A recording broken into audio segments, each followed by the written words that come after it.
What is up, guys? As you can see, today we're back with another Arena of Valor video, and today I'm going to be showing you some crit Maloch gameplay. I already showed you an Honor of Kings video where the guy was one of the best Maloch players in that game, and he always went for a crit build, and I told you guys that this build is very popular in Honor of Kings because the scaling is a little bit different and stuff. However, in Arena of Valor it's also possible to play. It's nowhere near as good though. Like in this game, I would for sure recommend you guys to use the build that I showed you in the last Maloch video that I uploaded, where I went with Fafnirs. However, this game we tried to have some fun with building the claves before the Fafnirs. I mean Fenrirs, I'm sorry, Fenrirs of course, no Fafnirs on this hero. But yeah, claves, you'll see we will hit some very juicy true damage crits. As you guys know, whenever you hit your S1, you do true damage with your basic attacks for a couple seconds. And yeah, that's basically why this crit build works. Or I mean, you'll see it really does work. As I said, not super recommendable if the enemies are super tanky, like 3 tanks in the enemy team. Then this build is actually not bad at all, because you'll see we'll do so much crit damage to the tanks, because as I said, the true damage of course goes through their armor, goes through everything. So but usually the Fenrirs is enough, because the Fenrirs just makes your S1 deal so much true damage as well with the passive of Fenrirs and with the 200 AD that it gives you. So yeah, but you will see here we end up this is not just some standard gameplay that is only cool because of the crit. We also hit some nice ults like you saw right there. I played this hero quite a bit. We flicker in to try to chase them. We end up being able to chase this Lorel. You already saw a 400 crit there, true damage. Right now it doesn't deal too much because we only have some Arcana. We didn't build the claves yet, but you will see it will start dealing a ton of damage in the late game. But for now we're still chilling. As with my other build, this build is even squishier. We don't build any defensive items until later. So we are building some armor first. As always, you need to build some armor first. But with the other build, am I gonna ult in? Yes, I am ulting in. He gets pushed out of my ult, but it is fine. We end up picking him up. As I said, we go for the Knight's Plate again, first item. But I believe the next tank item that we will build will be 5,000 gold later, because the claves, of course, 2,000 gold, the Fenrirs 3,000 gold. I actually end up pre-ordering the Mail of Pain first, huh?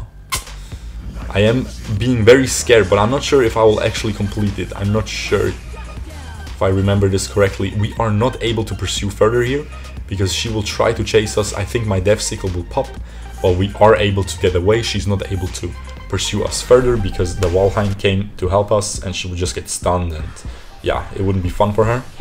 Anyway, we skip the back part. This is a very nice Baldum ult. Am I able to combo it correctly? Yes, I am. Beautiful. Am I able to kill her though?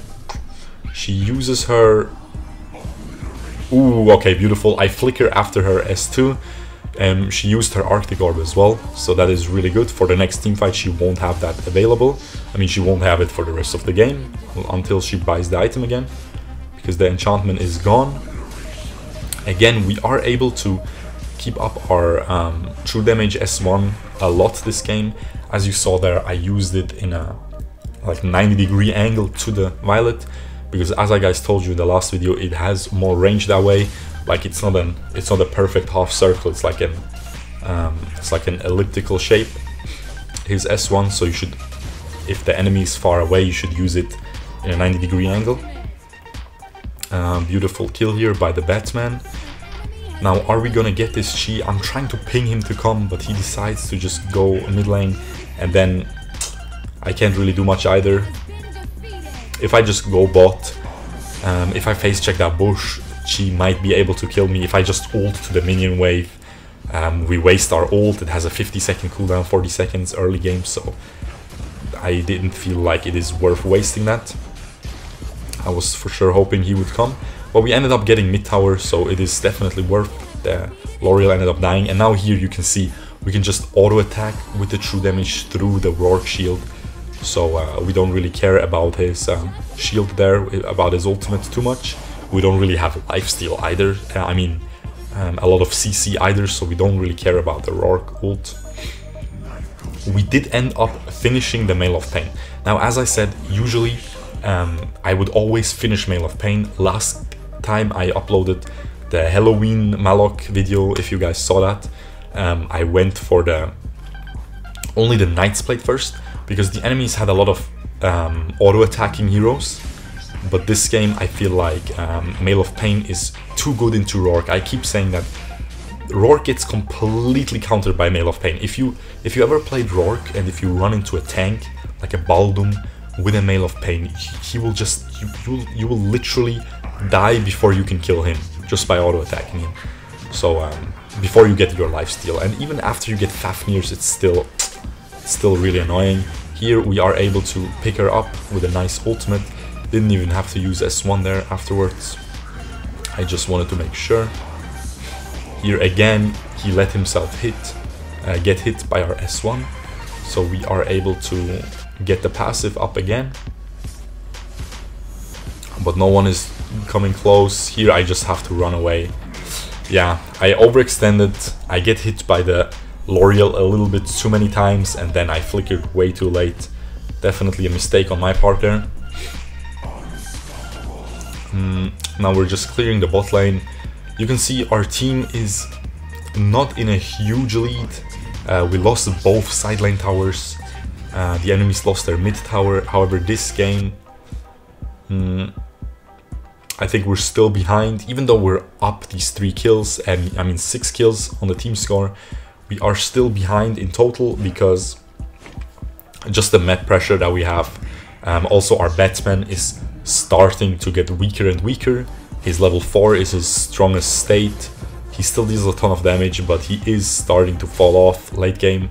Of course, nowhere near as useful as early game. So we are starting to feel a little bit anxious here.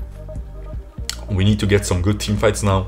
As long as our Valheim and Batman are still strong, he seems to be able to kill the Chi. Yes, he does. Very nice there. And now I'm like, okay, I can just try to engage here. Baldum hits a nice ult that separates the enemies. He didn't end up hitting anyone, but he separated them. I'm able to place another ult that only hits the Violet, but again it places that slowing field, so it separates the Violet from and the Rourke from the rest of our team. So we're able to get these 3 kills. He is just running away. I don't think we will catch him. I'm still trying to chase just in case. And here he seems to be, yeah, he was a little bit too greedy. He tried to turn back on me with his lifesteal, with his passive, I mean with his ultimate. But as I said, guys, we just ignore his shield with the true damage, and yeah, not much he could do there. He just overextended, and now we're starting to deal the juicy damage. As I said, the claves, it is an okay item, just let's say it like that. If I wasn't doing this for YouTube, I probably wouldn't build it, but especially this game, the enemies are very squishy. Like the enemy support is an Annette, super squishy. A lot of them are very, very squishy. If they were like really tanky, as I said, then it's maybe fine, but other than that, the Fenrir's is for sure enough. Are we able to kill her? No, we're not. I'm trying to clear the wave here and pressure the enemies away. Are we able to push this tower though? The minion wave, if you see on the minimap, it is coming. He tries to kill the Violet. She is able to roll away though. He still gets her with the enchantment, with a little exploding enchantment. And we are just able to pick up this tower. I thought about ulting there, but what would happen is Rourke would come out of the Baldum ult, he would start beating me. Lorel would just dash to dodge my ult, and I would just die for sure. Here we just ult because I really wanted that juicy farm. And I knew she wouldn't wait for me to get there in time so we can share the farm. So I just decided to ult. Like right now, mid-game, it's not that bad of a cooldown anymore. So it is okay, I think. He's just getting beat up. As I said, we have Baldum and Maloch against the Lorel. It's really difficult. So this is a very hard game to win. Lorel is really good against both of our heroes. And yeah, the only good thing we have is we have a Valheim against the Lorel. He completely counters her, but other than that, Lorel has pretty much free reign. She's really good against Batman too, because she usually builds the Aegis and doesn't really get one shot, and then she just lifesteal up and kills him. And we are pre-ordering the Death Sickle. I do think Death Sickle is really, really strong on Maloch. You survive with 1 HP, you use your shield, you use your S1, heal back up, and it's just really nice. Here you can see that 2000 crit. That is why we bought the Claves. You saw it right there on the screen. Onto that Lorel. We were not able to hit her with the first S1 with the flicker. 2.2k crit again. That is why we built this, but we are very squishy in turn. I think I'm able to get her here. Yep, 600 without crit. Are we able to kill this guy though? We shall see. I have to ult here. He cancels my ult. Very beautifully played by him. I thought he wouldn't have it ready, but because he has the Devil's Enchantment, he can just ult after the S2, S1 and is able to reset the cooldowns to a very low, like 1 second, and then he can just do it again. And yeah, as I said, Rourke with that enchantment, pretty strong hero right now as well. Now I'm just trying to get this top lane cleared, so we have our minions pushing in to provide us vision and to pressure the enemies to defend that wave, and of course to pick up the farm. Now I'm just rotating mid again, but I'm trying to stay very safe. I see my Batman is really far away from me. They're probably gonna get that Violet kill, well played, but I have to just stay very safe during that time because the enemies are close to me. And now I'm just trying to go for an ult here. Unfortunately, a little bit too early to time it with the Baldum ult. I get the Death Sickle here though, so I can just pop off during that team fight. We have the Death Sickle now. They cannot kill us. I missed the S1, that was pretty terrible. The Lorel just used her. I think this is a good team fight. We will pop the Death Sickle. Unfortunately, I couldn't get the heal or the shield off in time. As I said, this team fight definitely not well played. I missed one S1, I didn't time the ult properly, etc. But if you guys noticed that Lorel used her Purify the last team fight, so the next team fight we can be pretty aggressive with the ult. As soon as she uses her S2, we can try to ult her. And she gets stunned here. He is going really deep. We'll see if it's worth. Here we hit a very nice ult onto the onto both Lorel and the Annette. Lorel used her Purify. I think she had it ready again, or she dodged it with the S2. Not entirely sure, but we ended up trading 2 for 2, which is fine when the enemies have the dragon buff, because it stops them from pushing, especially when the Violet is dead. They don't have a lot of long range stuff other than that. And here I could think about flickering in. I have my ult ready. If everyone is ready, we can definitely fight this. But the Yina was busy pushing out the bottom wave, unfortunately. Here I just have to clear this top wave, otherwise our tower might drop. It might drop anyway. No, it survives with like 100 HP. So now the enemies are looking to get the Slayer. Of course they have the debuff, so they are dealing less damage to it. But I am trying to just follow my team there. They still get it because Rourke just does so much damage to the Slayer.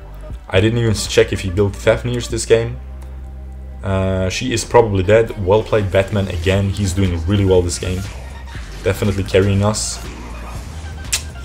This was just very unlucky. I already pressed it right as the Baldum ult came out. But you can see I crit her for 2k. Are we able to get another S1 off? Yes, we are, and it just does so much damage to her, because of course we have the Fenrir finishing her off. We are not able to hit that S1 onto the Annette. She slows us down. However, we did get 3 for 1 this team fight, so we are pretty much chilling right now.